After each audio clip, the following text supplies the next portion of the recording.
Hey everyone, Eric on Paper here. I'm Eric, and first off, I want to say thank you for the tremendous positive response to the Spider-Man 4 teaser trailer. It was really gratifying to read a lot of your positive comments, and for those of you who offered critiques, I really wanted to thank you for keeping them constructive, and I do appreciate that. We take everything to heart, and we are going to make this the best Spider-Man 4 film that anyone could possibly make. Well, aside from Sam Raimi and the original cast, but that's beside the point. Thank you very much for the big reception. And I really want to give a shout out to like those people who wrote who'd said, "Oh, I was having a really bad day and this cheered me up." Well, I do appreciate that the most because that's why I became an artist and storyteller. I just want to make everyone happy and just inspire positivity through art. But an especially big shout out to the person who noticed that we replicated the Ash wound makeup, because that was something I wrote Bryn about, saying, hey, it's a Raimi film, we've got to do this. I thought I would change it up a little bit and show what it's like leading up to and the day of shooting a scene from Spider-Man 4. So, some unnamed villains are causing chaos all throughout New York, and this young girl's about to be hit by a flying car, and Spider-Man jumps in to save the day. And one of the things that I was really happy about with that scene is it prioritizes what heroes are supposed to do. They're supposed to protect people. And I'm glad we have a scene like that in the movie. And Spidey gets a cool heroic moment.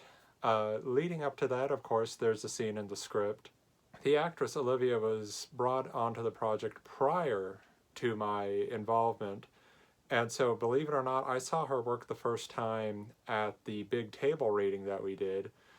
And she is really talented. I was really blown away. Mom! Mom, hurry up! Somebody help! Mom! Mom! To give her credit, she's been waiting to film her scenes for, my God, like a year and a half. I don't know how long it was exactly, but her mom was there on set, of course, and when I was talking with her, finding out how excited she was to get the role, and when the teaser trailer came out, she must have watched it like 42 times. But after the rehearsal and everything like that, which I do admire the acting technique, because as a director, I'm sitting there thinking, okay, so an explosion is sending a flying car at you. React appropriately. um, but even within that, there are character moments and things like that that you can build on, even with a character that has a few lines. The thing is with her, though, and it's kind of a cool little Easter egg, she's playing a character who is in the Marvel Cinematic Universe. I'm not going to reveal who it is, but it's fun to watch people speculate. I either send Bryn storyboards or a shot list, and frankly, if I'm working on a lot of commissions or things like that, and I don't have time to do a full storyboard, I just write out a shot list. But because of the more complicated geography of the scene, like characters are turning, rotating axes all the time, and we want to maintain things like the 180-degree rule and not breaking continuity where everyone's looking.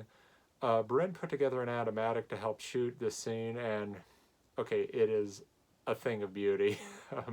Yeah, we made fun of it a bit because, we're kind of jerks, but the point is that it actually really did help in planning out the scenes. And probably the most interesting thing is that when you're on set and you're directing and you're feeling the moment, and you're feeling that reality come in, sometimes what's on this page, what's on the shot list, what's in the animatic just doesn't feel right anymore.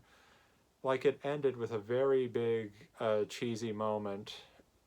Okay, I thought it could venture into cheesiness where the character that Olivia's playing is just being held by her mom and is looking up at Spider-Man as he swings away to go fight the villains.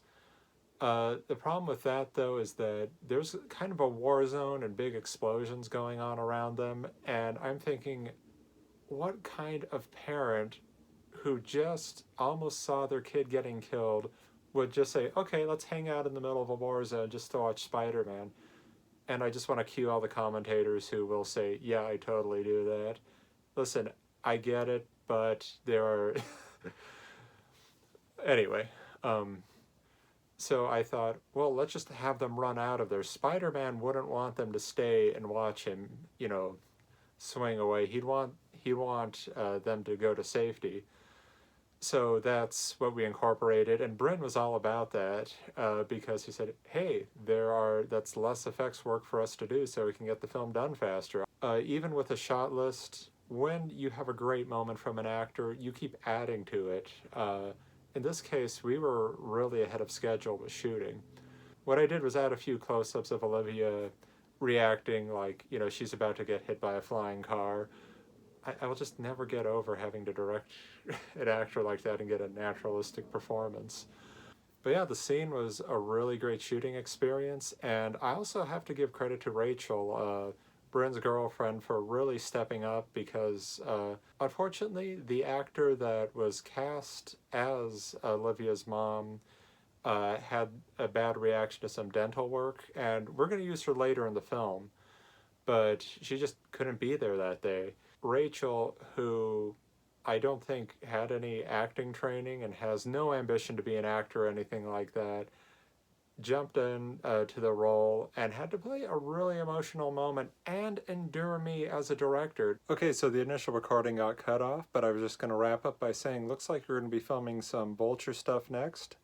And in terms of me getting more art up on the channel, I'm going to be drawing the original Ralph McQuarrie Darth Vader, which I'm excited about because he's like one of my favorite characters.